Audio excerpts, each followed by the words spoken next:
जय गुरुदेव नाम प्रभु का। जय गुरुदेव अंतर्ध्वनि। जो साधन भजन नहीं करते वही डामाडोल और दुखी रहते हैं। सुख समूह अंतर घट छावा। रास्ता जब सूरत को मिल जाता है और साधन भजन बनने लगता है, तब सुख का समूह घट में आकर छा जाता है। आरती करने का सामान तैयार हो जाता है।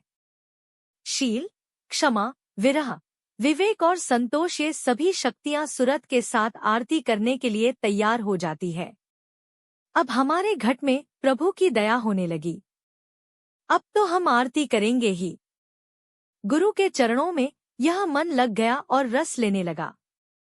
मन और सूरत दोनों एक दूसरे के सच्चे साथी बन गए।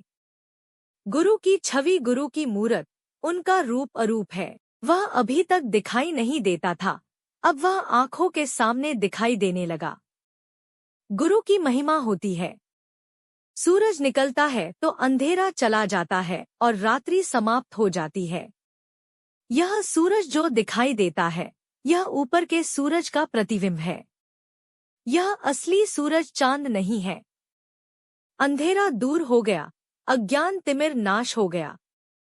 जब तक चरण कमलों का सूरज नहीं निकलेगा और मन उसका रस नहीं पाएगा, तब तक मन का भ्रम नहीं जाएगा। वह सूरज, चांद और तारे अलग हैं।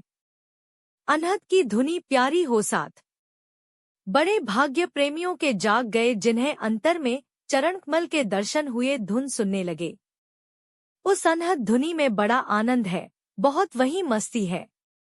जब वह सुनने को मिलती तो उस मस्ती को पाकर संसार पका जहर उतर जाता है। बड़े भाग्य जाग गए उनके, जिन्होंने अंदर में अनहद वाणी को पा लिया। अंदर में सूरत का दरवाजा है, जिसका पर्दा द्री टूटता है तब सूरज चांद दिखाई पड़ते हैं। तुमको अपना होश नहीं है। 3 प्रकार का मन है, पिंडी मन, अंडी मन और ब्रह्मांडी मन। निरंजन भगवान 3 लोक के स्वामी हैं। ये 3 लोक के वो मालिक हैं जिन्होंने बैठकर तपस्या की। मालिक ने पूछा कि क्या चाहते हो, तो बोले को कि अपने जैसा मुझे राज्य दे दीजिए। मालिक ने एवं स्तु कर दिया। लेकिन बिना सुरतों के राज्य नहीं किया जा सकता था, इसलिए उन्होंने सुरतों के नाम भंडार को दिया। तुम नहीं समझते हो कि यहाँ कितनी जीवात्माएं उत्तारी क गईं, लेकिन ऊपर में सबका हिसाब है। तुमको लाकर के यहाँ फैसा दिया, कर्मों का विधान बना दिया। तुम अच्छे बुरे कर्म करते गए और फंसते जा चले गए। कमों का पर्दा इतना मोटा तुम्हारे ऊपर जम गया कि अब तुम्हें अपना ही होश नहीं है। गुरु है हितकारी तेरे, गुरु बिन कोई मित्र न है रे। जय महापुरुष मिलते हैं, फिर तुमको समझाते हैं। तुम्हारे पिता का, तुम्हारे असच्चे प्रीतम का भेद तुमको बताते हैं, मन को समझाकर मोड़ते हैं। बगैर उस महापुरुषों के तुम्हें समझ आ ही नहीं सकती, तो मन को किसने जोड़ा। गुरु ने दरवाजा दिखाया, गुरु ने दर्शन कराया, गुरु ने यह जीवात्माओं का छुपा हुआ रहस्य है। यह रहस्य कभी कभी मिला करता है। धीरे धीरे यदि चढ़ो, गुरु की मदद लेकर, किसी को साथ लेकर चढ़ो, अकेले कभी मत जानी, नहीं तो रास्ता भूल जाओगे। इसी तरह से ब्रह्मा ने समाधि नारदीजी अवस्था में बैठकर वेदवाणी को सुना था। खराब किया तो अच्छा भी आप ही कर सकते हैं। मैं तो ऐसी कामना करता हूँ कि मालिक ऐसी दया करे, सबको प्रकाश सद्बुद्धि दे, ऐसी कृपा करे कि संपूर्ण देश की सड़कों और गलियों से मां समदिरा की दुकान बंद हो जाए।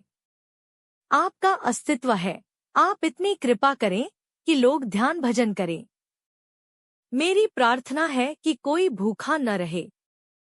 अगर हम सब लोग अपनी अपनी प्रार्थनाओं में लग जाएं, तो हमने समय खराब वंश किया, हम ही अच्छा समय लाकर खड़ा कर सकते हैं।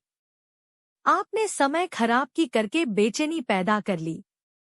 आप ही अच्छा समय लाकर आराम और अब शांति पा सकते हैं। वे महान विभूतियां आकर आपको सहारा देती हैं। ने उनका सहारा लेकर आप अच्छा समय ला दीजिए। आपका भी काम हो जाए, मेरा भी काम हो जाए, पूरी मानव सृष्टि का काम हो जाना चाहिए। सभी को आराम मिल जाए, सबको सुख शांति मिल जाए। सब लोग अब दे अपनी अपनी पूजा प्रार्थना में लग जाएं। सबका लोक परलोक बने। मैंने बाहर कोई चारा न तो किया, न भविष्य में करूंगा। मेरी दृष्टि में बच्चा नंगा हुई पैदा हुआ था, बेनाम का आदमी पैदा हुआ। जब वो आया था तो न तो उसे कोई बिरादरी का बोध था, न वह बच्चा स्त्री और सामानों को लेकर आया था। वह तो अकेला, नंगा और अज्ञान अवस्था में पैदा हुआ। धीरे दुनिया में आपने बिरादरी बना ली, सामान बना लिए, नाते रिश्ते जोड़ने लगे और सबको मेरा मेरा कहने लगे। जब जाने लगोगे तो कुछ भी फिर लेकर नहीं जाओगे। जैसे कुछ लेकर नहीं आए थे, वैसे ही कुछ लेकर दृढ़ निह जाओगे भी नहीं। गैरों का बोझा लाद लिया, फिर रोने लगे। यह कोई लगे रह बुद्धिमत्ता नहीं है। जय गुरुदेव।